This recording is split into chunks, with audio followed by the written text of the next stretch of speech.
The What-Ifs, written by Emily Kilgore, illustrated by Zoe Persico.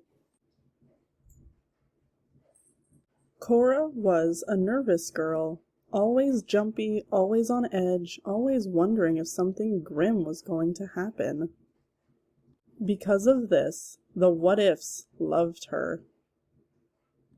Heavy, lumpy, and grumpy, the What-Ifs are everywhere, in bright rooms and dark corners, in busy hallways and hushed libraries, in big cities and small towns. They slink in from unknown places and swiftly attach themselves to people when they least expect it. Then they whisper a question so quietly, so softly, so gently, that the person usually doesn't know the what-ifs are there at all. From the moment the sun first peeked through her window in the morning to the time she pulled a warm quilt over her head at night, Cora's what-ifs followed her every move. What if my dog runs away? What if I forget my homework? What if the sun stops shining? What if my crayon breaks? Many people think about their what-ifs for a moment or two, but can briskly brush them off. Cora, though, could not. It didn't matter if the what-ifs question were silly or frightening, likely or impossible. As soon as Cora thought about them, the what-ifs grabbed hold of her. One week, Cora had more what-ifs than usual. Her piano recital was just days away. Even though she had practiced and perfected her song, the what-ifs started creeping in. What if my fingers shake? What if I make a mistake? Cora wondered on Tuesday.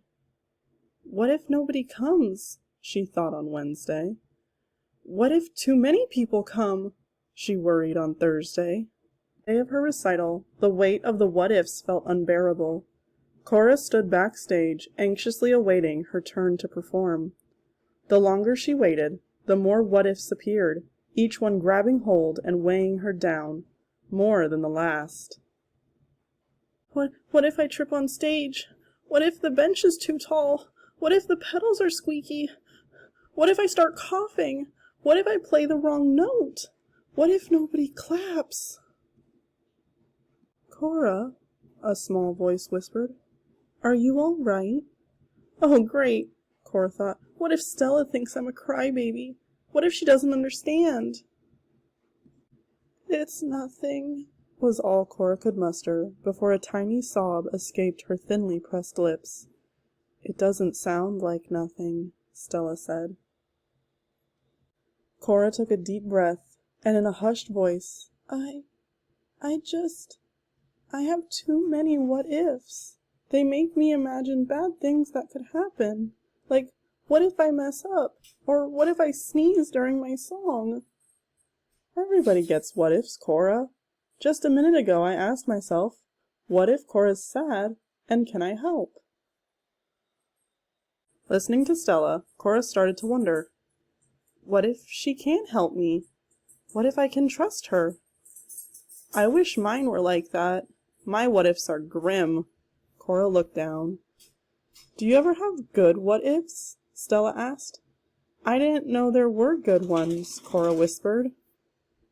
Of course there are, Stella said. Like, what if there's chocolate cake after our recital? Or, what if I play better than ever? Cora chimed in, peering at the boy pounding his piece on the piano. Cora suddenly felt her what-ifs begin to change. The heavy, lumpy, and grumpy what-ifs slowly slunk away, while new ones arrived in their place. Just then, the teacher announced it was Cora's turn. Cora walked out to the piano without tripping. The bench was just the right height. Her hands quivered as they hovered over the keys. But then she sat down and began to play, and the grim what-ifs slowly continued to disappear until... Clunk! She hit the wrong note. Oh no! What if everybody laughs at me? What if I get booed off the stage? Cora wanted to cry. She tried to ignore the people staring, waiting for her next move. Then, out of the corner of her eye, Cora saw Stella. What if I can do this? She asked herself. Cora took a deep breath and started to play again with confidence. Her fingers danced across the keys. When she finished, the room filled with applause. Cora took her bow and smiled at Stella. She couldn't help but wonder, what if I made a new friend today?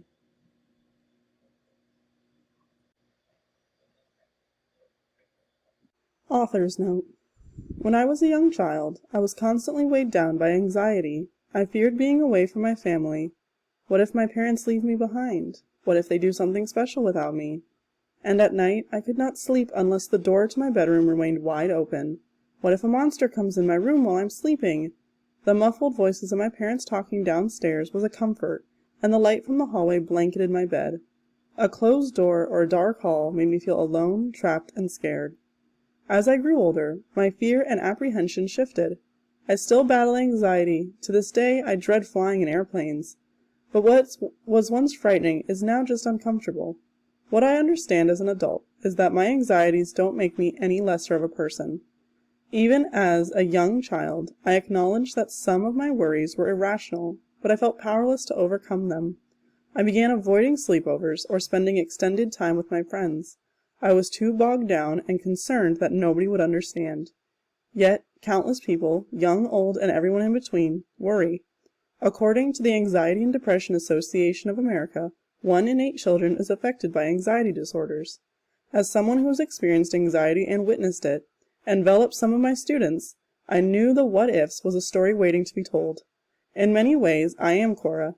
Many of her what-if questions were ones I'd asked or heard from my students. Everybody has a what-if question. They may just ask them in different ways. With help, support, patience, and hope, these negative what-ifs can be spun around. They can be managed. Like Cora, I've learned to be the boss of my what-ifs. It is with the loving support of my family and friends that I have been able to ask, what if my journey navigating what-ifs can help others? What if I can write a book